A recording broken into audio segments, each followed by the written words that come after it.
વિસ્તાર, જ્ઞાતિ, જૂના નવા કાર્યકર્તાનું કોમ્બિનેશન, આ બધું જ ભારતીય જનતા પાર્ટી જોઈ અને ઉમેદવારોની પસંદ કરી છે. જ્યાં સુધી મારી વિધાનસભાનો પ્રશ્ન છે ત્યાં સુધી મારા 15 ઉમેદવાર હતા. આ 15માંથી 8 ઉમેદવાર એવા હતા કે રિઝર્વેશન અને પાર્ટીના ક્રાઇટેરિયાના અંતર્ગત લડાવા પાત્ર હતા નહીં. બાકીના જે ઉમેદવારો છે એમાં ભારતીય જનતા પાર્ટીએ ક્યાંકના ક્યાંક 1-2 જ્ઞાતિ સમીકરણ અને વિસ્તારના આધારે પસંદગી કરી છે.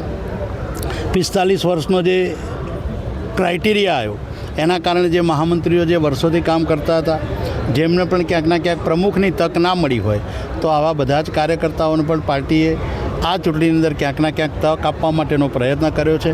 એમાં 60-70% સુધી પાર્ટી એમાં સક્સેસ પણ થઈ છે. હું અત્યારે ભારતીય જનતા પાર્ટીમાંથી ફોર્મ ભરવાયું છું, એટલે ખુશી તો બહુ જ થાય છે અને ભારતીય જનતા પાર્ટીના લક્ષ્યથી હું સમાજના બધા જ કામો કરીશ અને ભારતીય જનતા પાર્ટીને ખૂબ આગળ વધારીશ.